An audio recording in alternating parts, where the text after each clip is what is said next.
नमस्कार दोस्तों, मैं प्रशांत कौशिक संवाद इंडिया के मंच पर आप सभी का हार्दिक स्वागत करता हूं, हार्दिक अभिनंदन करता हूं, हार्दिक अभिवादन करता हूं। जैसा कि आप सभी जानते हैं कि संवाद इंडिया के मंच पर विभिन्न महत्वपूर्ण विषयों पर चर्चा हम आपके सामने लेकर आते रहते हैं। आज भी उसी संदर्भ में एक बहुत ही महत्वपूर्ण राजनीतिक चर्चा हम आपके सामने लेकर प्रस्तुत हुए हैं।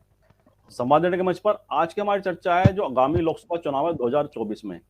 उसमें विभिन्न तरह की जो राजनीतिक भूमिका है, विभिन्न समाज की, विभिन्न वर्ग की, उसके ऊपर काफ़ी सारी बातें इस समय कही जा रही हैं और सभी राजनीतिक दल और सभी राजनीतिक नेता अपने-अपने तरह से उस 2024 के लोकसभा चुनाव की तैयारियों में लगे दिखाई देते हैं। विभिन्न तरह के गठबंधन बनाने की तरफ भी राजनीतिक दलों का बड़ा ध्यान है और किस तरह से विभिन्न समुदाय को, विभिन्न वर्गों को अपनी तरफ आकर्षित किया जाए, इसको लेकर लगातार राजनीतिक दल मंथन भी कर रहे हैं और उस पे कार्य भी कर रहे हैं। तो इसी संदर्भ में दलित राजनीति, जहां भारतीय राजनीति में हमेशा बड़ी महत्वपूर्ण चर्चा रही है दलित राजनीति को लेकर और उसकी भूमिका को लेकर, और दलित राजनीति ने भारतीय राजनीति को बड़े स्तर तक प्रभावित भी किया है। तो वर्तमान में भी सभी राजनीतिक दलों की निगाह दलित राजनीति, दलित समुदाय के समर्थन की तरफ लगी हुई है। राजनीतिक दल अपने अपने स्तर से दलित समुदाय को अपनी तरफ जोड़ने की मुहिम में अपने अपने नेताओं के द्वारा, कार्यकर्ताओं के द्वारा लगातार कार्यक्रम भी चला रहे हैं और मुहिम भी चला रहे हैं। इसी संदर्भ में आज हमारे साथ चर्चा करने के लिए देश का बहुत ही वरिष्ठ पैनल हमारे साथ इस चर्चा में जुड़ा हुआ है। संवाद इंडिया के मंच पर जो वरिष्ठ पैनल हमारे साथ है उसका मैं परिचय अपने दर्शकों से करा देता हूँ। हमारे साथ डॉक्टर सतीश प्रकाश जी मेरठ से जुड़े हुए हैं, जो कि दलित चिंतक के रूप में उनकी बड़ी ख्याति है और साथ ही एसोसिएट प्रोफेसर के तौर पर वह कार्यरत है। उनका बड़ा लंबा अनुभव है दलित राजनीति को समझने का। उनका मैं संवाद इंडिया के मंच पर बहुत बहुत स्वागत करता हूँ, बहुत बहुत अभिनंदन करता हूँ। इसके साथ हमारे साथ डॉक्टर सुनील शुक्ला जी इलाहाबाद से जुड़े हुए हैं, जो कि बहुत ही वरिष्ठ पत्रकार हैं और राजनीतिक विषयों पर जो उनकी पकड़ है और जिनका सार्थक विश्लेषण रहता है उसके लिए उनकी बड़ी ख्याति है। उनका भी मैं बहुत बहुत स्वागत करता हूँ संवाद इंडिया के मंच पर। इसके साथ हमारे साथ डॉक्टर रामगोपाल भाटिया जी मेरठ से जुड़े हुए हैं, जो कि बहुत ही बड़े साहित्यकार के तौर पर उनकी बड़ी प्रसिद्धि है और दलित समाज को के जो राजनीतिक, आर्थिक और सामाजिक जो उनके स्थिति है उस पर लगातार उनका चिंतन रहता है और बड़ी किताबें, बड़े लेख उन्होंने उस संदर्भ में लिखे हैं और साथ ही सेवानिवृत्त सरकारी अधिकारी भी रहे हैं। तो मैं उनका भी संवाद इंडिया के मंच पर बहुत बहुत स्वागत करता हूँ, बहुत बहुत अभिनंदन करता हूँ। तो चर्चा की शुरुआत सबसे पहले मैं डॉक्टर सतीश प्रकाश जी से करता हूँ कि डॉक्टर साहब, जैसे कि दलित राजनीति को लेकर हमेशा एक देश में चर्चा रहती है और उसकी भूमिका, उसकी दिशा और दशा, इन तीनों विषय पर हर कोई उत्सुकता जरूर रहती है राजनीतिक दलों की भी। दलित की जो समुदाय, उसकी जो बहुमत है, समर्थन है, किस तरफ जाएगा, और सभी राजनीतिक दल अपने अपने स्तर से उसको अपने साथ जोड़ने के लिए बड़े प्रयास भी करते हैं। और हमने देखा कि अगर दलित राजनीति की बात करें, मुख्यतः डॉक्टर जो भीमराव साहब अम्बेडकर हैं, उनकी जो कद है राजनीतिक रूप से और सामाजिक रूप से, उसको हर कोई आदर करता है, हर कोई सम्मान देता है और उन्हें ऐसे व्यक्तित्व के तौर पर जानते हैं कि जिन्होंने दलित समुदाय के अंदर विश्वास पैदा किया, आत्मविश्वास पैदा किया। उसके बाद बहुत सारे दलित समाज से जुड़े हुए नेताओं ने भारतीय राजनीति को प्रभावित किया है। और वर्तमान के दौर में अगर देखें तो काशीराम जी के बाद कि जिस तरह से दलित राजनीति में उत्तर प्रदेश की भूमिका एक प्रमुख रूप से सामने आई और उसी का परिणाम था कि मायावती जी उत्तर प्रदेश की कई बार मुख्यमंत्री बनी। देखिए, वर्तमान हालात में आप क्या समझते हैं, दलित राजनीति की दिशा क्या हो सकती है, क्या संभावनाएं आपको लगती हैं भारतीय राजनीति को केंद्र में रखते हुए? डॉक्टर सतीश जी।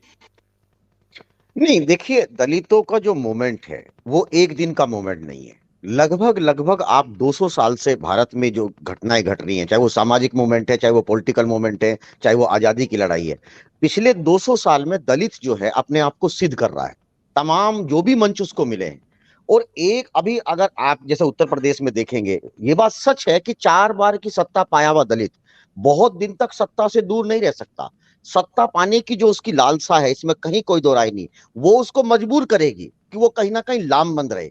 मुझे ऐसा लगता नहीं है अभी कि बाकी किसी दल की तरफ वो जाएगा। मुझे ऐसा लगता है कि दलितों के अंदर एक जिजीवासा है कि वो अपना अपना दल देखना चाहते हैं, अपना लीडर देखना चाहते हैं। लेकिन आप ये भी इस बात को भी नकार नहीं सकते कि अगर पिछले विधानसभा के चुनाव या पिछले 10 साल में उत्तर प्रदेश को अगर आप देखेंगे, तो पिछले विधानसभा में जिस तरीके से बहुजन समाज पार्टी का जनाधार घटा है, तो एक सवाल कोई भी पूछ सकता है कहीं ना कहीं। जो देखिए, दलितों की आबादी में सबसे बड़ा जो चंक है वो लगभग 12% है ना, जाटव जिसको बोलते हैं। बाकी उसमें छोटी जातियां हैं। कहीं ना कहीं जो और दल हैं, वो जो छोटी छोटी जातियां हैं, उसको कहीं ना कहीं, और बीजेपी भी कह सकते हैं या और दूसरी पार्टी भी कह सकते हैं, वो उसको अपनी तरफ ले जाने में कामयाब रहे हैं। अब ये दलित राजनीति का कहीं ना कहीं उसका एक उसके ऊपर चैलेंज रहेगा कि बाकी लोगों को वो किस तरीके से लामबंद कर जाते हैं। या जैसे आप देखेंगे कि जिस तरह का विवाद उत्तर प्रदेश में चल रहा है, आप जो तुलसीदास जी की जो रामायण को लेकर के जिस तरह का, ये सामाजिक परिवर्तन का समय है। और मैं एक बात जरूर कहता था, देखिए दलित मूवमेंट में आप अगर देखेंगे तो तमाम जो सोशल मूवमेंट है, दुनिया का कोई भी सोशल मूवमेंट वो हमेशा धर्म के खिलाफ ही पनपता है। ये सच है। इसमें मैं वैसे कोई किसी की भावनाओं को ठेस नहीं पहुंचा रहा, लेकिन अगर आप पूरी दुनिया का अगर सोशल मूवमेंट देखेंगे तो आमतौर पर धार्मिक खामियों के खिलाफ ही वो पनपता है।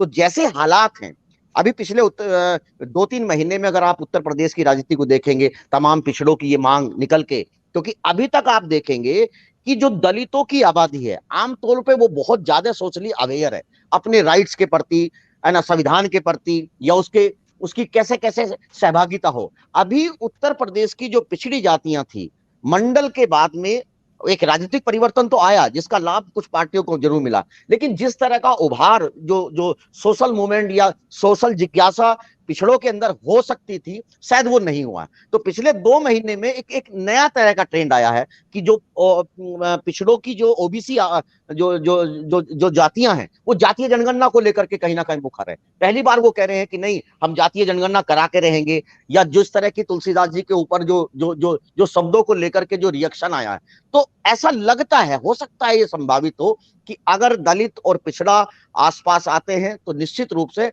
कुछ ना कुछ जो दलित मूवमेंट की जो दिशा होगी उसमें सुधार ही होगा। जी जी जी, जैसा आपने कहा कि कुछ ना कुछ दलित मूवमेंट की जो दिशा है उसमें कहीं ना कहीं आपको संभावना दिखाई देती है। और इसी प्रश्न को लेकर मैं डॉक्टर रामगोपाल भारती जी के पास आता हूँ। भारती जी से आपने तो दलित समाज के ऊपर काफी आपका अध्ययन भी है, शोध भी रहे हैं आपके, कि उनकी सामाजिक और राजनीतिक और आर्थिक स्थिति पर आपने बड़ा इस पे आपकी रीडिंग है। तो जैसे कि आपने सुना डॉक्टर सतीश जी को, उन्होंने काफी बातें बताई, कि आपको क्या लगता है कि आगामी लोकसभा चुनाव में दलित राजनीति की दिशा और दशा आप किस तरह से महसूस करते हैं, आपको क्या लगता है? पहले तो संवाद इंडिया को इस आयोजन के लिए मैं साधुवाद दूंगा, बधाई दूंगा कि ज्वलंत विषय पर उन्होंने ये गोष्ठी रखी। और डॉक्टर सतीश प्रकाश जी ने बिल्कुल सही कहा कि दलित आंदोलन तो बहुत दिन से चला हुआ है, लेकिन अब इसकी दिशा और दिशा बदलती जा रही है समय के हिसाब से। लेकिन मैं बात कहूंगा कि इसमें बहुत सारी कमियां हमारे जो दलित नेतृत्व है उसकी रही हैं। अगर आप डॉक्टर भीमराव अंबेडकर के समय से देखें तो उन्होंने एक स्पष्ट हमें निर्देश दिया था, एक तरह से स्पष्ट धारणा थी उनकी कि शिक्षित बनो, संगठित हो और संघर्ष करो। तो शिक्षा के क्षेत्र में तो हम थोड़ा बहुत आत्मनिर्भर हैं। आप देख रहे हैं कि बड़ी बड़ी परीक्षाओं में हमारे लोग जो दलित जातियां हैं जो बहुत अच्छा परफॉर्म कर रही हैं।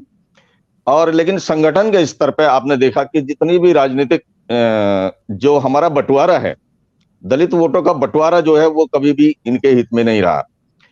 चाहे वो मायावती के समय हो, मायावती के समय जरूर एक अच्छा परसेंटेज, एक अच्छा वोट बैंक बना था दलितों में, लेकिन उसके बाद उसमें बिखराव हुआ। चाहे रामविलास पासवान हो, चाहे वो दूसरे हों, और फिर चाहे आज चंद्रशेखर आजाद जी हों, तो जितने भी क्षेत्रीय उभरेंगे दलित राजनीति में, वो एक जगह इकट्ठे ना होकर बिखरे रहेंगे तो दलित राजनीति को बहुत बड़ा नुकसान होने वाला है। और यही कारण है कि मूल विचारधारा भाजपा से उसमें सहमत ना होते हुए भी बहुत सारा वोट जो उधर चला जाता है। इसमें कोई दो राय नहीं कि अगर ओबीसी जिसे पिछड़ा वर्ग है, जैसा सतीश जी ने जिक्र किया, अगर उसका सहयोग पूरा मिलता तो शायद आज राजनीतिक स्थिति कुछ और होती। क्योंकि जब तक जो पिछड़ी जातियां में आप सभी को गिन लीजिए, SC ST और ओबीसी, अब तो क्योंकि शिक्षित हो गए हैं सब लोग, तो एक उभार इन छत्रपों का मिलकर अगर बनता है तो दलित राजनीति में एक बहुत बड़ा परिवर्तन आने की उम्मीद है। लेकिन जब तक हमें एक नेतृत्व नहीं मिलेगा दलितों को, आज नेतृत्व विहीन है। आज कभी कांग्रेस में आप जानते हैं कि कांग्रेस जो है दलित, मुस्लिम और जो इन जातियों के बल पर ही सत्ता में आती थी, ओबीसी, ब्राह्मण वर्ग। तो अब जो है धीरे धीरे इन लोगों का रुझान भाजपा की तरफ ज्यादा गया है। तो भारतीय राजनीति में दलित का जो एक वोट परसेंटेज है जो बंटवारा है वो बढ़ता जा रहा है, और बढ़ते जाने का मतलब ये रहा कि अब ये निर्णायक भूमिका से दूर होते जा रहे हैं। आपने देखा कि कोई भी दलित आंदोलन ना, तो पहली बात तो चलता ही नहीं है, अगर चलता है तो वो सफल नहीं हो पाता। उसका कारण यही कि सरकार को ये पता है कि ये अब वोट बैंक नहीं रहा, उस तरह का नहीं रहा जिस तरह का होना चाहिए था। आपने देखा बाबू जगजीवन राम एक दलित राजनीति के बड़े स्तंभ थे। अगर सामाजिक दृष्टि से देखा जाए तो उनको भी सत्ता से दूर रखा गया, प्रधानमंत्री पद से दूर रखा गया। ये सारी चीजें शुरू से ही चलते हुए आ रहे हैं। हम डॉक्टर अंबेडकर के समय से और आज तक हम उनकी विचारधारा को पूरी तरह आत्मसात नहीं कर पाए, उनके सिद्धांतों को नहीं मतलब उन पर चल पाए, और हमें संगठन में हमें बहुत बड़ी कमी दिखाई देती है। संघर्ष तो अभी बहुत दूर की बात है हमारे लिए। तो मेरा मानना यह है कि जब तक हमारी विचारधारा अम्बेडकरिस्ट हैं, जिनकी विचारधारा है, जो ये चाहते हैं कि संविधान में सबको समान अधिकार मिले, धर्मनिरपेक्ष हमारा संविधान हो, आज उसके स्वरूप को तोड़ने की कोशिश चारों तरफ से हो रही है। और ये केवल संविधान पर ही नहीं, ये एक आम, जो जिसे दलित कह लीजिए, पिछड़ा कह लीजिए, जो आम आदमी है उसके अधिकारों पर चोट है। और अगर इसके खिलाफ बुद्धिजीवी वर्ग दलितों के साथ खड़ा नहीं हुआ, जो पिछड़ी वर्ग जातियां इकट्ठी नहीं हुई, तो हमारा राजनीतिक जो भविष्य है वो खतरे में पड़ जाएगा दलितों का। और ये दलितों को ये समझने की जरूरत है, प्रचार प्रसार की, क्योंकि आजकल प्रचार प्रसार का माध्यम है। हालांकि सोशल मीडिया पर बहुत कुछ, ये जो तुलसीदास जी का मामला अभी बताया सतीश प्रकाश जी ने, डॉक्टर साहब ने, तो ये उसी का है, उसी आंदोलन का एक हिस्सा है कि भाई सब समरसता बढ़ रही है। कहाँ बढ़ रही है? एक तरफ तो हम उनका समर्थन कर रहे हैं जो समाज को तोड़ने वाली शक्तियां हैं, और दूसरी तरफ हम, तो ये दोहरापन, जो दोगलापन है हमारा, हमारे नेताओं का या हमारे बुद्धिजीवियों का या हमारी सत्ता का या विपक्ष का, आजकल सब दोषी हैं, विपक्ष भी कम नहीं है। तो मेरा ये है कि जब तक रचनात्मक सोच में परिवर्तन नहीं होगा, हमारी संगठन में मजबूती नहीं आएगी, हम एक जगह इकट्ठे होकर दलित इस सत्ता को प्राप्त करने की कोशिश नहीं करेंगे, तब तक शायद हमारे लिए 2024 क्या, भविष्य में कोई भी चुनाव हम अपने लक्ष्य को प्राप्त नहीं कर पाएंगे। जी जी जी, आपने बड़ी बात कही कि जब तक संगठन की शक्ति की आपने बड़ी इसमें कहा कि बहुत जरूरी है। और सुनील शुक्ला जी से आपने सुना दोनों वक्ताओं को पूर्व में कि उन्होंने जैसे बताया संगठन के लिए, बताया विभिन्न तरह के छत्र के जो उभार हैं उसने भी दलित राजनीति को नुकसान किया, ऐसा डॉक्टर रामगोपाल भारती का मानना है। आपको क्या लगता है कि राजनीतिक रूप से दलित समुदाय को साथ जोड़ने की हर कोई राजनीतिक दल पहल करता दिखाई देता है, लेकिन उसके बाद भी कहीं ना कहीं आज भी यह महसूस होता है कि दलित समाज को या समुदाय को वह राजनीतिक मुकाम हासिल नहीं हुआ है जितनी बड़ी उनकी संख्या या भागीदारी समाज के अंदर? आपको क्या लगता है? धन्यवाद प्रशांत जी। दलित समुदाय को जागृत करने, संगठित करने, सत्ता में साझेदारी के लिए प्रेरित करने और अपने अधिकारों के लिए लड़ने का सबसे बड़ा संदेश बाबा साहब भीमराव अम्बेडकर ने दिया। और आज भी इस पूरे के पूरे समुदाय में बाबा साहब की जो प्रतिष्ठा है वो संभवतः किसी की नहीं है। आगे चल के राजनीतिक आंदोलन के तहत कांसीराम जी और मायावती जी ने जो एक सामाजिक आंदोलन खड़ा किया दलित समुदाय को एकजुट करने के लिए, जब दलित समुदाय को में एक राजनीतिक समझ पैदा करने के लिए, दलित समुदाय को सत्ता में साझेदारी के लिए एकत्रित होने के लिए, यह एक बड़ा सामाजिक क्रांति हुई। और कांसीराम जी इसमें बहुत कुछ सफल रहे। कांसीराम जी कहते भी थे कि हम पहला चुनाव लड़ते हैं हराने के लिए, दूसरा चुनाव हम लड़ते हैं हारने के लिए, और तीसरा चुनाव लड़ते हैं जीतने के लिए। और इसको उन्होंने साबित ही किया। ये बिल्कुल सही है। मैं भारती जी के इस बात से सहमत हूँ कि जिन लोगों ने दलित आंदोलन के नेतृत्व की बात की, वो उन मंसूबों को पूरा नहीं कर पाए और उन मंसूबों को पूरा करने की तरफ बढ़ते हुए नहीं दिखे जिसके लिए बाबा साहब ने जो सपना देखा था। लोग अपने अपने राजनीतिक हित साधते रहे और उसके अनुसार उनका अपना राजनीतिक चरित्र बदलता रहा।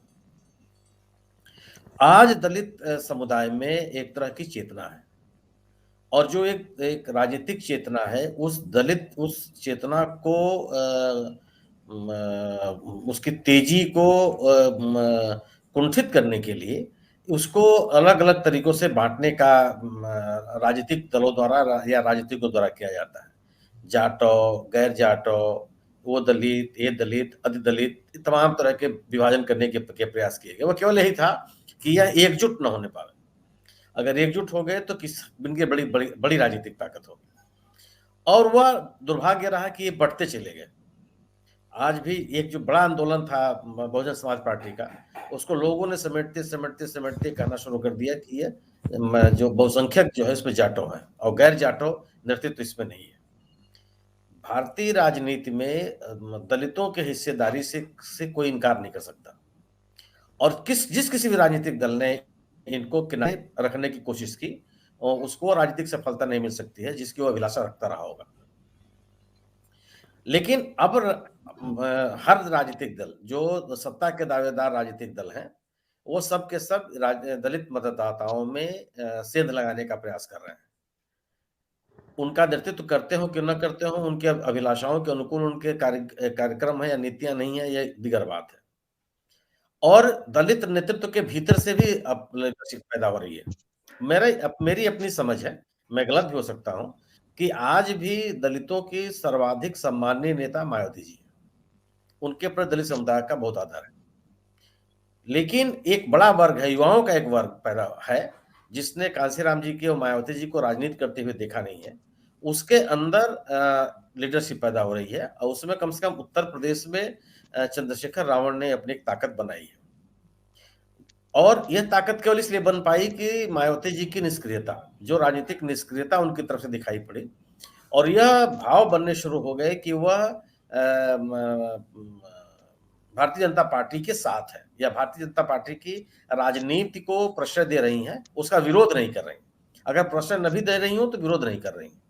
यह जो धारणा बननी शुरू हुई, उस धारणा का नुकसान ये हुआ कि उनके मतदाताओं में अन्य नेताओं ने सेंध लगाने की कोशिश की और 2019 के चुनाव में वो दिखाई भी पड़ा और 2022 के भी चुनाव में वो दिखाई पड़ा। अब स्थिति आ गई है कि चंद्रशेखर रावण की कितनी ताकत बढ़ गई मैं नहीं कह सकता, लेकिन अब युवाओं के बीच में उनकी लोकप्रियता बढ़ी है और ये गाजियाबाद से गोरखपुर तक और झांसी से लेकर बलिया तक सभी जिलों में। मायावती जी और कांशीराम जी की राजनीति के विपरीत ये दोनों नेता क्या करते थे कि दलित समुदाय आंदोलन और प्रदर्शन करने के लिए नहीं है। वो कहते थे कि अगर ये कानूनी पचड़े में पड़ेंगे, इनके खिलाफ प्रशासनिक कार्रवाइयां होंगी तो ये उसको झेल नहीं पाएंगे और ये इनका दमन हो जाएगा। इस दौर से अब दलित समुदाय काफी आगे निकल चुका है। जो पढ़ा लिखा दलित समुदाय है, युवा है, उनके अंदर एक चेतना है और वो चाहते हैं कि हमको जो मेरे संवैधानिक अधिकार हैं वो सुरक्षित हो और जो उनको सामाजिक प्रोत्साहन संविधान के माध्यम से मिला हुआ है वह उसको जारी रखा जाए। भारतीय जनता पार्टी की तरफ से जिस तरीके से निजीकरण को प्रोत्साहित किया जा रहा है, सरकारी नौकरियों की संख्या घटती चली जा रही है और सार्वजनिक उपक्रमों में कमी आ रही है, इससे दलित समुदाय में चिंता बढ़ी है कि अगर सरकारी नौकरियां नहीं रहेंगी, निजीकरण बढ़ता चला जाएगा, आउटसोर्सिंग और कॉन्ट्रैक्ट के बेसिस पर नौकरियों को प्रोत्साहित किया जाएगा, तो जो संवैधानिक सुरक्षा उनको आरक्षण की मिली हुई है उसका लाभ वो नहीं पा सकते। इसको लेकर के उनमें चिंता है और इसी चिंता को राजनीतिक तौर पर ताकत देने के लिए चंद्रशेखर रावण ने भीम आर्मी के नाम से संगठन तैयार किया और उसमें युवाओं को अपनी तरफ आकर्षित किया और जहां कहीं भी दलित उत्पीड़न के मुद्दे हुए उस जगह उन्होंने जाने में कोई संकोच नहीं किया। तो एक वर्ग उन्होंने तैयार कर लिया कि जिससे उनके साथ वो खड़े हैं और उस आंदोलन के साथ वो जुड़े हुए हैं। इस मुद्दे को लेकर के दलितों में चिंता है कि अगर आरक्षण की स्थिति खत्म हुई, भले ही सब घोषित रूप से न खत्म की जाए, तरीका ऐसा बन गया जिसमें आरक्षण बनाई दे, निजी क्षेत्र के लोग आरक्षण देने के पक्ष में नहीं है, तो खुले कहते हैं कि हम नहीं दे सकते और निजीकरण को अगर बढ़ावा दिया गया तो निश्चित रूप से वह संवैधानिक संरक्षण जिनको मिला है वो नहीं मिलने वाला है। उसको लेकर के चिंता है। तो अब सवाल ये पैदा होता है कि वह वर्ग, वह नेतृत्व, वह नेता, वह संगठन युवाओं के आकर्षण का बिंदु है जो इन मुद्दों को लेकर के लड़ रहा है। आप अब दलितों को केवल वोट बैंक मान करके नहीं चल सकते। कोई भी नेता ये वोट बैंक के मान करके नहीं चल सकते कि बड़ा समूह है और आप एक किसी तरह से आप इनको अपनी तरफ मिला लेंगे या आप इनको अपनी तरफ से आकर्षित कर लेंगे कुछ छोटे-मोटे लालच दे करके। वह उस दौर से भी ये समुदाय आगे निकल गया है। जो नई पीढ़ी पैदा हुई है वो झांसे फंसने वाली नहीं है। इनमें चिंतन मनन बहुत है। ये आपस में संगठित बहुत है। छोटी-छोटी सभाएं भी करते हैं और आप एक दूसरे से मिलते हैं और सामुदायिक सहयोग की भी इनके अंदर प्रवृत्ति है। मैं अपने किसी दलित मित्र को नहीं जानता हूं जो अपने किसी न किसी सहयोगी को समर्थन न करता हो, सहयोग न करता हो। तो यह जो प्रोत्साहन की स्थिति उनके अंदर बनी, इस राजनीतिक चेतना ने ये माहौल बनाया है कि कोई भी राजनीतिक दल इनके हितों की उपेक्षा करके वो इनका समर्थन नहीं प्राप्त कर सकता। चिंता इसी बात की है कि अगर आप इनकी इलेक्टोरल पॉलिटिक्स में, चुनावी राजनीति में आप दलितों की उपेक्षा नहीं कर सकते और उनको आप तब तक आकर्षित नहीं कर सकते हैं जब तक आप इनके जो राजनीतिक हित हैं, सामाजिक हित हैं, शैक्षणिक हित हैं, उनको आप प्रोत्साहित करते हुए न दिखाई पड़े। इसीलिए परंपरागत जो लीडरशिप रही है, उस लीडरशिप में से को भी इस समुदाय को छोड़ने में दिक्कत नहीं आई, अगर आप उनके साथ जूझते हुए नजर नहीं आए। मेरा अपना मानना यह है कि 2024 का चुनाव नहीं, कोई भी चुनाव हो, उत्तर प्रदेश में अभी अगर स्थानीय निकाय के चुनाव भी होंगे तो उसमें भी दलित राजनीति की आप उपेक्षा नहीं कर सकते। ये बड़ा समुदाय है और वो समुदाय नहीं है जो छोटे छोटे लालच में फंस जाता था पहले। ये 1952 के चुनाव नहीं है, 1957 का चुनाव नहीं है, 1961 का चुनाव नहीं है, 1971 का चुनाव नहीं है, जिसमें आप छोटे मोटे लालच देकर के इनको वो ले लेते थे या आप इनको वोट देने से रोक लेते थे। अब अपने वोट देने के लिए लोग संघर्ष करते हैं।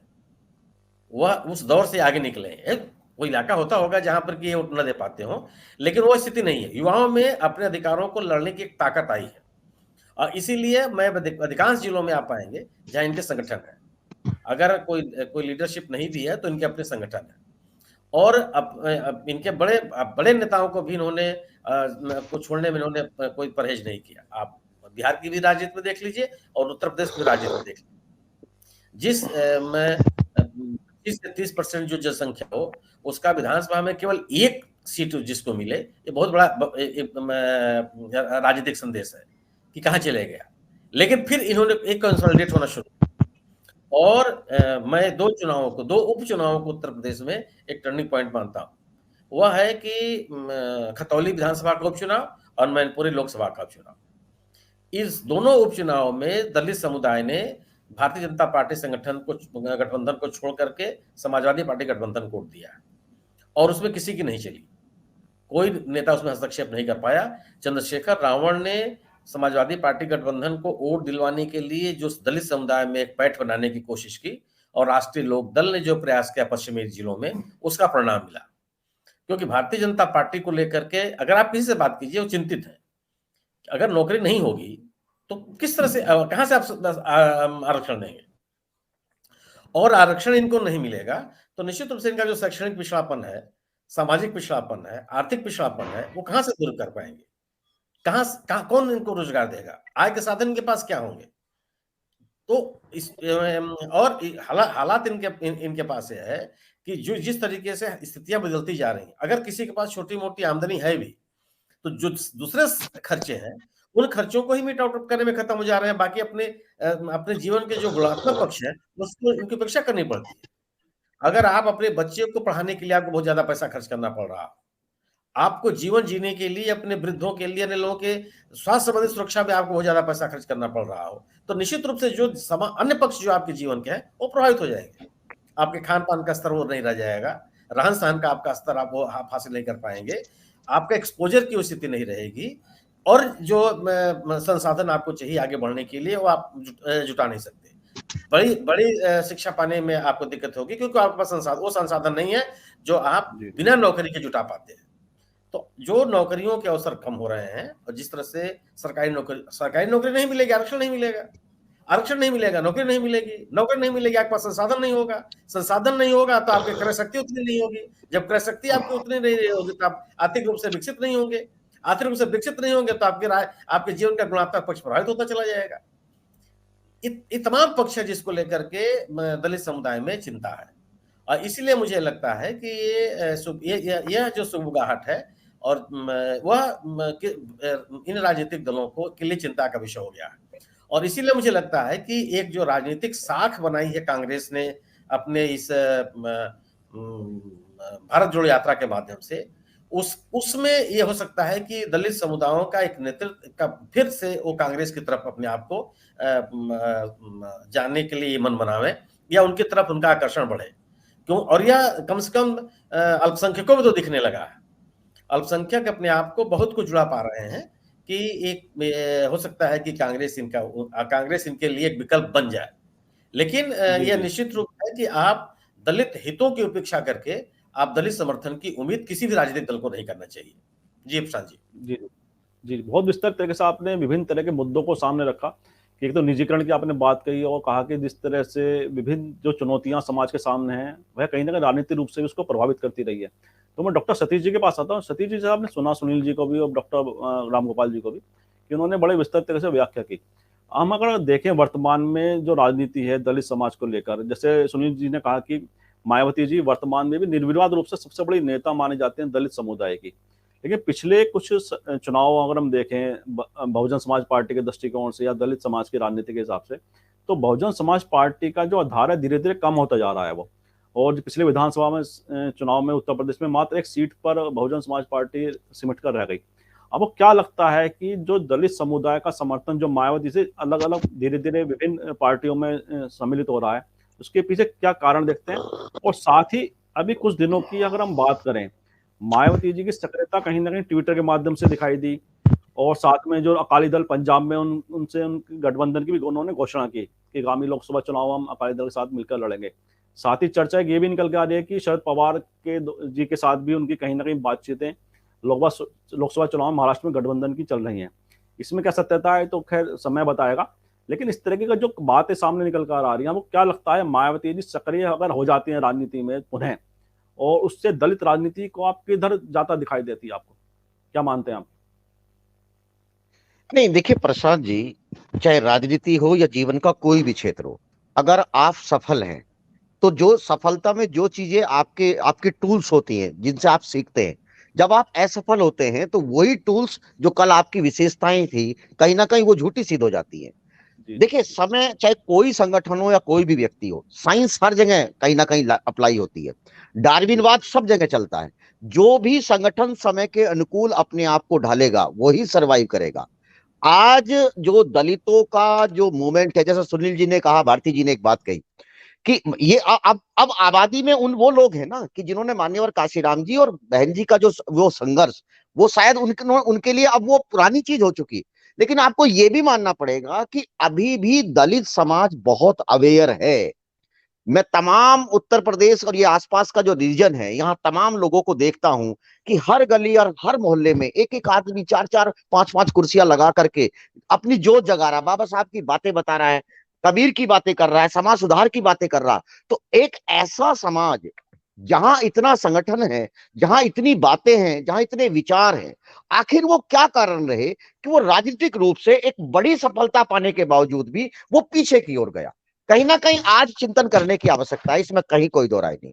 दूसरी बात मैं ये जरूर कहूंगा कि देखिए, अभी चंद्रशेखर जी को लेकर के कुछ सवाल जो कहे, दोनों लोग जो हमारे जो वरिष्ठ लोग हैं उन्होंने कहा कि चंद्रशेखर भविष्य है।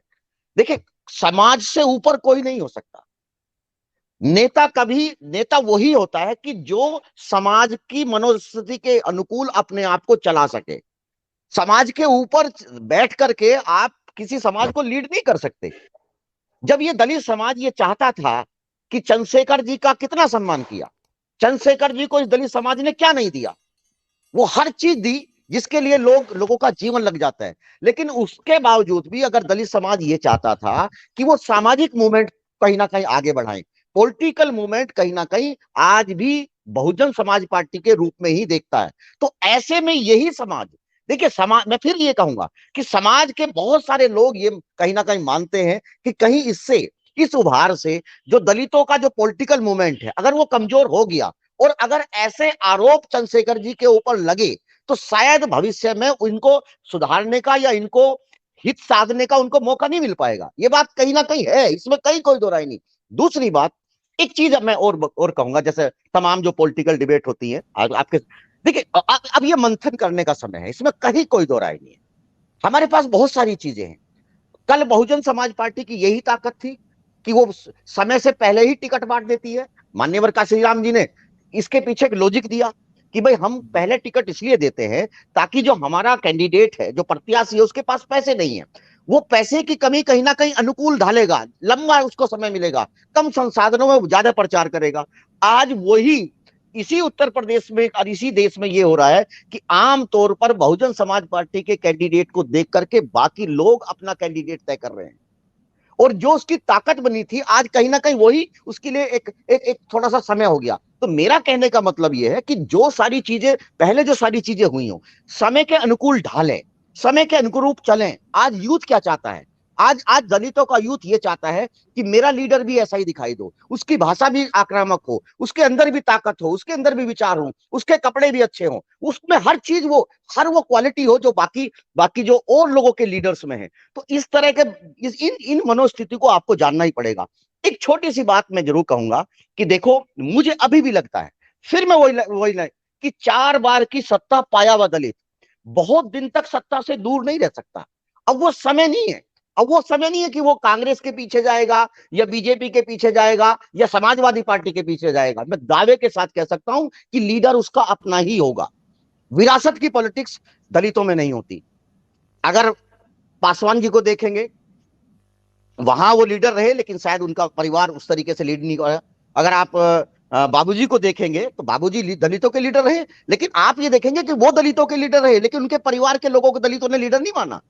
और उसको छोड़िए, बाबा साहब से ज्यादा बड़ी कोई चीज मेरे जीवन में तो नहीं हो सकती ना। लेकिन अगर प्रकाश राव अंबेडकर जी को देखेंगे तो वहां भी दलितों ने ये कहा कि हमारे यहाँ आने का एक ही रास्ता है, दलित पॉलिटिक्स में आने का एक ही रास्ता है, संघर्ष है, आपको सड़क के रास्ते से ही आना पड़ेगा। तो ये ऐसा अब हम कहते हैं कि आरएसएस एक बहुत बढ़िया संगठन तैयार करता है। 25 साल में जो आरएसएस तैयार करता है, मान्यवर काशीराम जी ने ऐसे लोग 5 साल से भी कम समय में तैयार कर दिए। इतना बढ़िया और इतना रिफाइंड कार्यकर्ता आप सोच नहीं सकते। मैं बूथ पे जाते हैं जहां लोगों को आज खाने चाहिए, लोगों को संसाधन चाहिए, भूखे भूखे पेट खड़े रहते हैं, अभी भी नए लोग अभी भी पूरी पूरी रात काम करना चाहते हैं। तो कहीं ना कहीं दलितों के लीडर्स के लिए एक सवाल रहेगा और इसका जवाब देना ही पड़ेगा उनको, निश्चित रूप से। एक चीज और मैं कहूंगा कि देखिए, जानबूझ करके दलित पॉलिटिक्स को भटकाया जा रहा है। दलितों का जो मूवमेंट है वो सेकंड स्टेज की तरफ है, वो आइडेंटिटी की लड़ाई से ऊपर जा चुका, वो पहचान की लड़ाई से ऊपर जा चुका, अब वो हिस्सेदारी की तरफ बढ़ा है। कहीं ना कहीं मान्यवर काशीराम जी के बाद ये मूवमेंट कहीं ना कहीं हिस्सेदारी की तरफ गया। लेकिन जानबूझ करके समाज के अंदर इस तरह की भ्रांति फैलाई जा रही है कि दलित मूवमेंट को सिर्फ और सिर्फ आइडेंटिटी के ऊपर रोक के रखा जा रहा है। और एक छोटी सी बात, दलित का जो पॉलिटिकल मूवमेंट है उसमें इस तरह के, देखिए एक थोड़ा सा गड़बड़ रही कि ये सच है कि जो पॉलिटिकल मूवमेंट है और जो सामाजिक मूवमेंट है वो एक दूसरे के पूरक है, लेकिन जो भी इसको घोलेगा, जो इसका घोल बनाने की कोशिश करेगा, वो हमेशा गलती कर जाएगा। बीजेपी आज सत्ता में है, उसके पीछे आरएसएस खड़ा है, लेकिन आज भी आरएसएस अपने आप को अलग रखना चाहता है और बीजेपी अपने आप को अलग रखना चाहती है। दलित मूवमेंट के जो सोशल मूवमेंट है उसका मिक्सिंग कर दिया, क्योंकि सामाजिक समस्याओं की जो जो बातें आप सामाजिक आंदोलन में कह सकते हैं वो राजनीतिक आंदोलन में नहीं कह सकते। जिन जातियों को आपने सामाजिक मूवमेंट में आपने उनको धिक्कारा या उनसे सवाल पूछे, जब आप पॉलिटिकल ताकत के रूप में आए तो निश्चित रूप से उन्हीं जातियों को आपने कहीं ना कहीं अपने गले लगाया और वो पॉलिटिकली करेक्ट भी था। तो मेरा कहने का मतलब ये है कि अब बड़ा स्मार्ट तरीके से पॉलिटिक्स करने की जरूरत है। ये बदले हुए हालात हैं, इसमें आप आराम से और ये छोटी छोटी बातें न करके समय के अनुकूल ढालें लोगों को, और जो समय के अनुकूल जो परिवर्तन हो रहे हैं, आप अर्थ पे भी बात करें, आप कल्चर पे भी बात करें। अब दलितों का यूथ सिर्फ ये नहीं चाहता कि उससे ये पूछा जाए कि आप वोट किसको देंगे, वो ये भी चाहता है कि मेरी पहचान बताओ, है ना, मेरी पहचान क्या है। और जो दलितों की पहचान है, अभी आप देखेंगे सोशल मीडिया में अगर हिना दास दौड़ जाती है तो तमाम दलितों का जो सोशल मूवमेंट है, अगर उसकी कोई गिन्नी माही कोई बात कहती है या उनका कोई भी लीडर या कोई भी उनकी कहानी कहता है या उनका कोई भी व्यक्ति अगर कोई बात कहता है तो टोटल सोशल मीडिया में अपनी पहचान को वो निकालना चाहते हैं। तो दलितों के लीडर्स को ये भी ध्यान रखना पड़ेगा कि उनका जो सांस्कृतिक आंदोलन है वो बहुत आगे की तरफ जा रहा है। उनका क्या खान पान होगा, एक छोटी सी एक आर्टिकल लिखा था मैंने, द कलर्स ऑफ दलित। उस कलर्स ऑफ दलित में ये कहीं ना कहीं ये बात कहने की कोशिश की गई है कि पहले जो रंग थे, अब से 30 साल पहले, अब से 40 साल पहले कुछ ऐसी भ्रांतियां थी लोगों के अंदर कि अगर कोई चटकीला भड़कीला रंग पहन ले तो आमतौर पर ये कहते थे कि अरे ये क्या, उन दलितों की, उन जातियों का नाम ले लेकर के कहते थे क्या तुमने उनके जैसे रंग पहन रखे हैं। अब वही रंग जो दलितों के रंग थे अब दुनिया में छा गए हैं।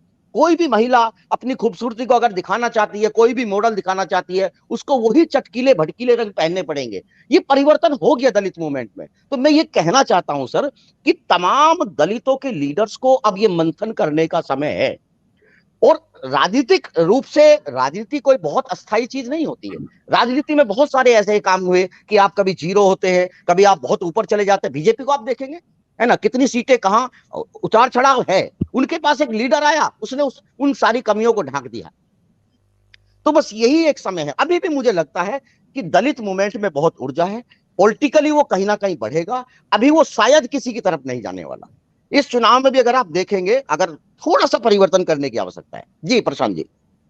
जी, साथ में सतीश जी, मेरा एक सवाल और है कि मायावती जी को लेकर, मायावती जी के बारे में एक परसेप्शन कहीं ना कहीं ऐसा डेवलप पिछले दिनों हुआ कि कहीं ना कहीं बीजेपी के साथ कहीं ना कहीं कुछ ऐसा उनका एक राजनीतिक रूप से एक अंडरस्टैंडिंग है, इसलिए वे सक्रिय ज्यादातर नहीं दिखाई दे रही। विभिन्न चुनावों में कुछ ऐसा आभास भी हुआ लोगों को, सबने अपने में तरह से इसकी व्याख्या भी की। आपको क्या लगता है कि मायावती जी का जो राजनीतिक आने वाले समय में जो उनकी राजनीतिक दिशा है या उनका जो निर्णय रहेगा, आपको किस तरफ ज्यादा दिखाई देता, क्या लगता है आपको? देखिए प्रशांत जी, जो सामाजिक रूप से वीकर सेक्शन के लोग हैं, उनके नेताओं को ये बात गांठ बांध लेनी चाहिए कि उनकी छवि को बहुत डिस्ट्रॉय किया जाता है, बड़ी आसानी के साथ डिस्ट्रॉय किया जाता है। और ये मायावती जी नहीं है, ये बहन जी नहीं है। अगर आप लालू प्रसाद यादव जी को देखेंगे तो किस तरीके से नैरेटिव क्रिएट किया गया है ना। जो चारा घोटाला है वो जगन्नाथ मिश्रा जी के टाइम का था ना, लेकिन उसकी कहीं ना कहीं छवि ऊपर पड़ी लालू प्रसाद यादव जी के ऊपर, जो घेरा लगाया। अब ये दलितों के लीडर्स की छवि को आमतौर पर नैरेटिव क्रिएट किया जाता है। और बीजेपी के बारे में एक बात है, मैंने तमाम चैनल पे ये बात कही थी कि दुनिया में पहली बार ऐसा हो रहा है, हर व्यक्ति ये चाहता है कि वो कमजोर के साथ उसका मुकाबला हो। और बीजेपी उत्तर प्रदेश में ये कह रही थी कि मेरा मुकाबला समाजवादी पार्टी से है। और समाजवादी पार्टी से इसलिए है क्योंकि समाजवादी पार्टी बहुत ताकत में है। जानबूझ करके बीजेपी इग्नोर कर रही थी। बीजेपी सिर्फ अपने लिए वोट नहीं मांगती, वो ये भी तय करती है कि उसका जो मुकाबला है वो किस पार्टी से है। अगर आप गुजरात के चुनाव में देखेंगे तो गुजरात में आपने टोटल सोशल मीडिया को चेक किया होगा। और जब बीजेपी ने ये देखा कि कांग्रेस जो है ग्रामीण क्षेत्र में, ग्रामीण गुजरात के अंदर कहीं ना कहीं ताकतवर है, तो उसने एक नैरेटिव क्रिएट किया कि आम आदमी पार्टी की एंट्री आपने गुजरात के चुनाव में करा करके, और ये सिद्ध किया तमाम सोशल मीडिया के माध्यम से कि भाई ये आम आदमी पार्टी हमको बहुत अच्छा लीड कर रही, कांग्रेस तो बहुत पीछे हो चुकी। तो कहीं ना कहीं बहन जी को लेकर के ये सच है कि बहन जी जो कहती हैं वो उनको डराना, भारत की राजनीति में किसी को भी डराया जा सकता है, बहन जी को नहीं डराया जा सकता। ये बीजेपी को भी मालूम है कि अगर बीजेपी बहन जी की तरफ अगर आंख उठा करके भी देखेंगी तो पूरे भारत की राजनीति बदल जाएगी। और ऐसी गलती बीजेपी नहीं करने वाली। और ये बात अगर मुझे पता है तो ये बहन जी को भी पता होगा। तो ये डराना धमकाना ये चीजें नहीं है। कहीं ना कहीं ये सच है कि आज मुस्लिम समाज ने तमाम वोटें दी ना समाजवादी पार्टी को। आज वो सत्ता से बाहर है ना, बीजेपी सत्ता के अंदर है ना। अगर यही सारी वोट बहुजन समाज पार्टी की तरफ जाती तो निश्चित रूप से कहीं ना कहीं आज उत्तर प्रदेश की सत्ता में बीजेपी नहीं होती। लेकिन चलिए, राजनीतिक खामियां कहीं ना कहीं निकलती है, चर्चा होती है। आपका ये सवाल अच्छा है, मेरा यही कहना है। मैं फिर आप बस यही छोटी सी बात कहूंगा कि समय के अनुकूल आपको ढालना पड़ेगा। एक छोटी सी बात कह करके मैं अपनी बात खत्म करूंगा कि दलितों के लीडर करने के लिए या दलितों को लीड करने के लिए दलित हमेशा आक्रामक लीडर को पसंद करता है। और आक्रामक लीडर को इसलिए पसंद करता है कि दलित जो है एक जीवन भर वो कहीं ना कहीं दूसरे की आक्रामकता का शिकार रहता है और वो इस अपनी कमी को अपने लीडर से पूरा करना चाहता है। तो अगर दलित लीडरशिप को अगर को लीड करना है तो वही नेता उस कामयाब है जो आक्रामक होगा और जो नॉलेज से भरा हुआ होगा, जो भविष्य की बातें करता होगा, जिसको संविधान के बारे में पता हो, जिसको आगे राइट्स के बारे में पता हो, इसी तरह का लीड होगा। जी जी जी, बहुत विस्तृत आपने व्याख्या की पूरी दलित समुदाय की राजनीति के लेकर और दलित समाज का जो एक मानना है, जो क्या विचार है, क्या उनकी सोच है। तो मैं रामगोपाल जी के पास आता हूँ। रामगोपाल जी साहब ने सुना कि सतीश जी ने बहुत ही विस्तृत तरह से पूरे सब्जेक्ट की व्याख्या की। आपको क्या लगता है कि दलित राजनीति की दिशा में आपको जाती दिखाई देती है? और जैसे कि मायावती जी के बारे में हमने सतीश जी से पूछा तो उन्होंने उसके बारे में बड़ा बताया, लेकिन आपको क्या लगता है कि दलित राजनीति का जो राजनीतिक एक आंदोलन था जिसकी आपने बात की थी, वर्तमान की स्थिति में राजनीति किस तरह से प्रभावित होती दिखाई देती है दलित समुदाय की आपको? अनम्यूट कर लीजिए।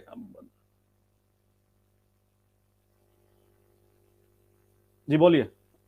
प्रशांत जी, डॉक्टर साहब की दो बातों से मैं बहुत सहमत हूँ। पूर्णतः ही। एक तो ये कि जब तक आक्रामकता नहीं होगी तो कोई भी नेता सफल नहीं होगा।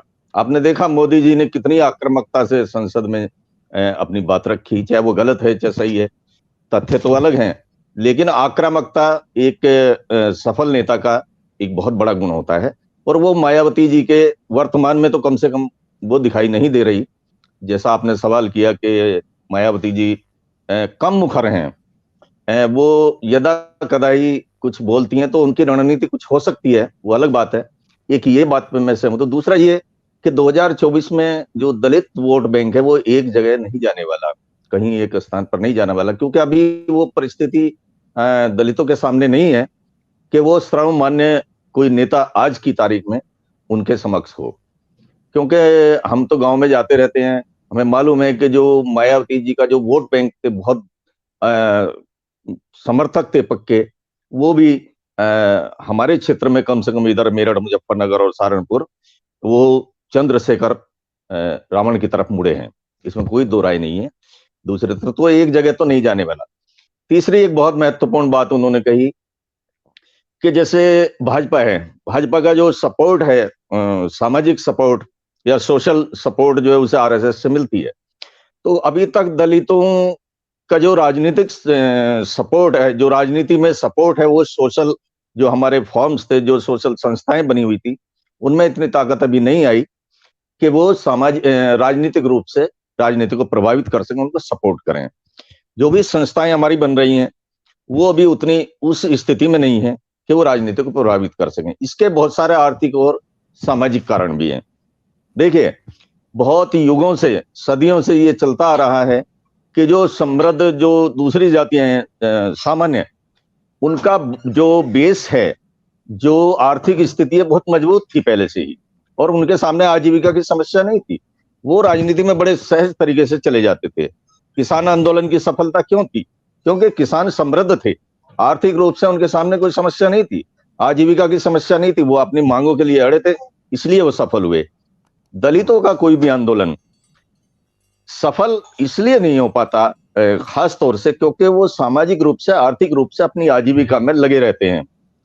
बहुत सारा जो बहुत ज्यादा बहुमत, बहुत ज्यादा संख्या ऐसे दलितों की है जो अपनी रोजमर्रा की पेट भरने के लिए सुबह से शाम तक अपने काम में लगे रहते हैं, बस वोट देने जाते हैं। राजनीतिक रूप से जब वो चुनाव आता है तो वो सक्रिय होते हैं। तो ये जो सामाजिक पृष्ठभूमि है, जो आर्थिक पृष्ठभूमि है, वो राजनीतिक जो हमारा वर्चस्व है उसको अभी समय लगेगा उस पर आने में। मायावती जी इसलिए सफल रही पिछले दिनों क्योंकि उन्होंने आक्रामकता से अपनी बात रखी थी, और दलितों को एक नया नेतृत्व उभरता हुआ प्रतीत हुआ डॉक्टर अम्बेडकर, भीमराव अम्बेडकर के बाद, और वो उसके पीछे लगा। अब बहुत ज्यादा मेहनत करनी पड़ेगी। मुझे नहीं लगता कि 2024 में कोई ऐसा नेतृत्व उभरेगा या मायावती जी इस स्थिति में आएंगी कि पूरा दलित वोट बैंक उनकी तरफ जाएगा। हाँ, ये हो सकता है कि अगर उन्होंने आक्रामकता अभी से अभी 1 साल बाकी है 2024 में, अभी से अभी अगर दलित संगठन पूरे एक साथ हो जाएं, क्योंकि एक संभावना बनी थी जब बीएसपी और सपा दोनों मिलकर लड़े थे तो लोगों में एक संदेश गया था कि पिछड़े और जो एससी एसटी अगर एक हो जाते हैं, दलित और पिछड़े, तो शायद कुछ बात बने।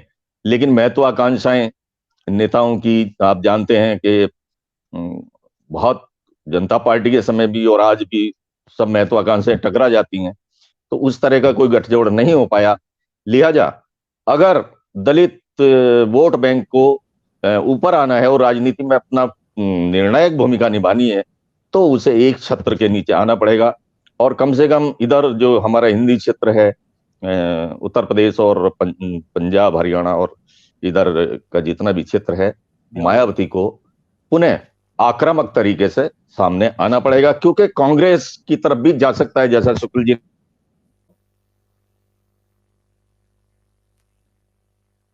कनेक्शन लूज हो गया शायद आपका, कनेक्टिविटी का। तो मैं सुनील जी के पास आता हूँ। सुनील जी साहब ने सुना राम गोपाल जी को भी, और डॉक्टर सतीश जी ने तो बड़े विस्तृत तरीके से हर विषय को छुआ, हर बिंदु को उन्होंने अपनी बात रखी।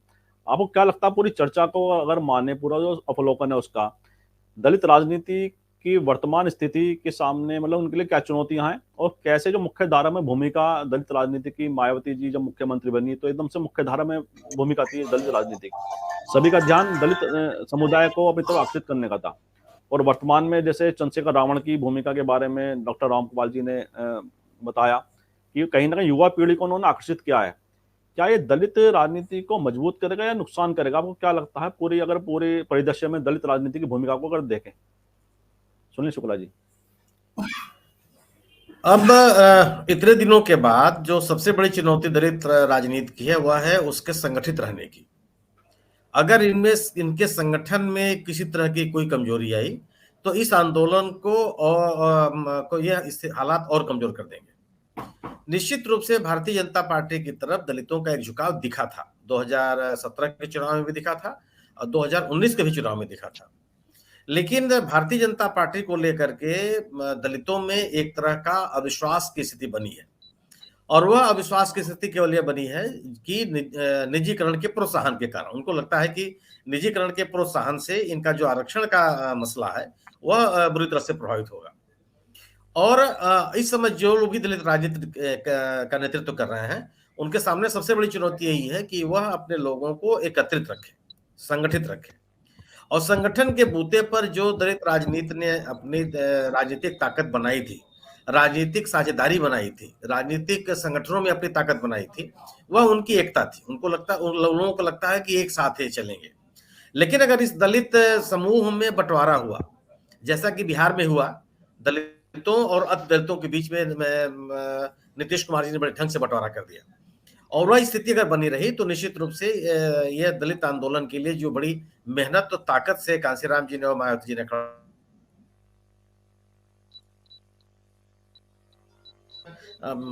दलितों और पिछड़ों, ये जो जातीय जनगणना की बात आई है या रामचरितमानस को लेकर के जो विवाद पैदा किए जा रहे हैं, उसका उद्देश्य केवल यही है कि पिछड़ों को और दलितों को एक साथ लाया जाए और एक बड़ी राजनीतिक ताकत बनाई जाए। ये इसीलिए बार बार इस मुद्दे को उठाया जा रहा है, और भारतीय जनता पार्टी की कोशिश से है कि जो अपने राष्ट्रीयता, हिंदुत्व और अन्य मुद्दों के नाम पर, और ये जो लाभार्थी वाला मुद्दा है, इनके लेकर के जो आर्थिक रूप से कमजोर लोगों को अपने साथ जोड़ने की कोशिश है, उस मुद्दे पर इस समूह में ये अपनी सेध लगाए। ये कितना लगा पाएंगे ये आने वाला समय होगा। मुझे लगता है कि 5 किलो का अनाज जो है वो बहुत कारगर साबित नहीं होगा। आज लोगों को लगता है, लेकिन मैं तो अभी भी नहीं मानता, क्योंकि 5 किलो अनाज को पाने के बाद उसको पकाने के लिए आपके पास ईंधन चाहिए। और उज्ज्वला योजना के तहत 1000 रुपए के गैस का सिलेंडर खरीदने की ताकत तो मैं नहीं देखता, हो सकता है कि लोग देखते हो। और मैं अपनी बात से इसलिए भी मुतमईन हूं कि उज्ज्वला योजना में दिए गए गैस कनेक्शनों का दोबारा रिफिलिंग का जो प्रतिशत है वो बहुत ही निराशाजनक है, बहुत ही निराशाजनक है। पता नहीं क्यों लोग इस तथ्य को स्वीकार नहीं करते हैं। तो एक तो ये स्थिति है कि जिस तरीके से विभिन्न राजनीतिक दल अपने को जोड़ने की कोशिश कर रहे हैं, उसमें यह अपना इनके साथ होगा कि ये अपनी एकता को और संगठन को बनाए रखें। अगर इन्हें बिखराव हुआ तो निश्चित रूप से यह इस समूह के लिए बड़ा नुकसानदायक होगा, और ये पूरा का पूरा जो आंदोलन खड़ा हुआ, सामाजिक आंदोलन, इसकी भ्रूण हत्या हो जाएगी। वह राजनीतिक ताकत नहीं बन पाएगी जिसकी उम्मीद लोगों ने किया था, जिसको बाबा साहब अम्बेडकर ने भी जिसकी उम्मीद की थी। और निश्चित रूप से आक्रामकता तो आवश्यक है। आक्रामकता इसलिए आवश्यक है कि बिना उसके बगैर आप अपनी राजनीतिक ताकत को कंसोलिडेट, माने एकत्रित नहीं रख सकते। उसमें सेध हमारी बहुत जबरदस्त तरीके से है। और ऐसे लोगों के द्वारा उसमें सेधमारी की जा रही है जो आपसे संसाधनों में बहुत ज्यादा है, लोगों को प्रलोभन और लालच देने में बहुत उनके पास ताकत है और सांगठनिक ताकत उनके पास है। तो संस्थागत रूप से जो प्रयास किए जा रहे हैं, उस प्रयास में केवल राजनीतिक चेतना के भरोसे ही आप अपनी इस एकता को बनाए रख सकते हैं। मेरा मानना यह है कि अगर अति पिछड़ों और दलितों और अल्पसंख्यकों का अगर समूह एक जगह एकत्रित होता चला गया, तो निश्चित रूप से भारतीय जनता पार्टी के लिए बड़ी चुनौती होगी। और इसी एकता को बनाए रखने के लिए जो गैर भाजपा विपक्षी दल हैं, वह एक साथ आ रहे हैं और यही भारतीय जनता पार्टी के लिए चुनौती है कि यह भारतीय जनता पार्टी उसको एक नहीं होने देना चाहती। लेकिन इसकी शुरुआत मुझे लगता है कि पश्चिमी उत्तर प्रदेश में देखने को मिला है और इसको मैं मानता हूं कि खतौली का उपचुनाव एक तरह का राजनीतिक संदेश देता है। जो खतौली के मतदाताओं ने 2017 के चुनाव में बड़े मतों से भारतीय जनता पार्टी को जिताया था, खतौली में कभी भी भारतीय जनता पार्टी चुनाव नहीं जीती थी और परंपरागत रूप से विपक्षी पार्टी की सीट रही है। 2022 के भी चुनाव में जिताया खतौली में लोगों ने, लेकिन 2022 के उपचुनाव में ही कई हजार मतों से हरा दिया। ये कौन लोग हैं? क्या जो लोग भारतीय जनता पार्टी को मत देना शुरू किए थे 2017 से, वो भारतीय जनता पार्टी से अलग क्यों हो गए? और वो भी कोई कारण नहीं दिखाई पड़ता। भारतीय जनता पार्टी सत्ता में है, भारतीय जनता पार्टी उन मतदाताओं को देने की स्थिति में है, भारतीय जनता पार्टी ने जाट व्यक्ति को अपना प्रदेश का अध्यक्ष भी बनाया। तो आखिर वो कौन से कारण थे कि जाटों ने, दलितों ने, अल्पसंख्यक तो परंपरागत रूप से मान लीजिए कि भारतीय जनता पार्टी को नहीं देना चाहता, भले आप कोशिश की जा रही हो, और गुर्जरों ने, अगर ये 3 बड़े समूहों ने अगर भारतीय जनता पार्टी को नहीं दिया तो क्यों नहीं दिया? इसके सामाजिक कारण क्या थे? क्योंकि ये तो एक परंपरागत जो राजनीतिक सिद्धांत है वो भी खारिज हुआ कि उपचुनाव में सत्तारूढ़ दल चुनाव नहीं हारता, लोगों की स्वाभाविक आकर्षण होता है सत्तारूढ़ दल। ऐसे में सत्तारूढ़ दल चुनाव हार गया और सत्तारूढ़ दल ने ऐसा भी नहीं की कोशिश नहीं की, बड़ी पूरी ताकत के साथ, दमखम के साथ, पूरे अपने संगठन के ताकत के साथ तो मैदान में उतरे। इसलिए बड़ा विषय है। तो जो सामाजिक बदलाव हो रहे हैं वो महत्वपूर्ण है और जो लोग दलित नेतृत्व कर रहे हैं उनके सामने ये बड़ी जिम्मेदारी है कि वो एकता को बनाए रखें और उस एकता को आप तभी बनाए रख पाएंगे जब आपके नेतृत्व में आक्रामकता हो, लोगों में यह विश्वास हो कि जो मुद्दे खड़े हुए हैं उन मुद्दों के लिए आप जूझते हुए, लड़ते हुए और किसी से टकराने की क्षमता आपके अंदर होगी। जी, बिल्कुल सही कहा आपने कि जो चुनौतियां हैं वो सामने दिखाई दे रही हैं और विभिन्न तरह के मुद्दे वास्तव में दलित राजनीति को प्रभावित भी कर रहे हैं। और जैसे निजीकरण का मुद्दा है और साथ में जो विभिन्न तरह के जो राजनीतिक जो उनके समुदाय के नेता हैं, उन्होंने भी अपने अपने स्तर से दलित समुदाय की राजनीति को प्रभावित भी किया है। और लेकिन चुनौती बड़ी है और सबसे बड़ा सवाल ये है कि 2024 के लोकसभा चुनाव में दलित राजनीति का मूड किधर जाएगा, उनका मूड क्या होगा, उनकी जो समर्थन है किस पार्टी की तरफ जाएगा, एक पार्टी को मिलेगा या विभिन्न पार्टियों में वह बटेगा। तो उसने भी वह भी दलित राजनीति को बड़ा संकेत देगा कि किस तरफ दलित राजनीति दिशा और दशा होगी। तो जैसे कि बहुत अच्छी चर्चा हमारे जो भी गेस्ट हैं आज, डॉक्टर राम गोपाल भारती जी, डॉक्टर सत्य प्रकाश जी, सुनील शुक्ला जी ने बहुत ही विस्तृत व्याख्या दलित समुदाय की राजनीति को लेकर की बताई है और साथ में दलित समुदाय क्या सोचता है राजनीति को लेकर, कितना जागरूक है वह अपने अधिकारों के लिए, अपने राजनीतिक जो उनकी अधिकार है उसके लिए कितना जागरूक है, उस मुद्दे पर बहुत ही विस्तृत व्याख्या हमारे सभी सम्मानित अतिथियों ने की है। तो मैं पुनः उनका बहुत बहुत आभार धन्यवाद व्यक्त करता हूं। सुनील शुक्ला जी ने बहुत अच्छी व्याख्या की, उनके लिए आभार व्यक्त करता हूं मैं। और साथ ही डॉक्टर सतीश प्रकाश जी का भी संवाद इंडिया के मंच पर आकर उन्होंने दलित राजनीति के लिए जो व्याख्या की है, जो बताया उसके बारे में, उसका जो विश्लेषण क्या है, उसके लिए भी मैं सतीश जी का बहुत बहुत आभार और धन्यवाद व्यक्त करता हूँ। साथ ही डॉक्टर रामगोपाल भारती जी का भी आभार व्यक्त करता हूँ और मुझे पूरा विश्वास है कि हमारे दर्शकों की चर्चा पसंद आएगी। इन्हीं शब्दों के साथ आज की चर्चा को हम विराम देते हैं। मैं अपने सभी दर्शकों से आग्रह करता हूं कि इस वीडियो को लाइक करें, शेयर करें, कमेंट करें। साथ ही संवाद इंडिया चैनल को सब्सक्राइब के साथ बेल आइकन जरूर दबाएं, जिससे संवाद इंडिया के अपडेट आपको समय से मिलते रहें। आप सभी का बहुत बहुत धन्यवाद, बहुत बहुत अभिवादन।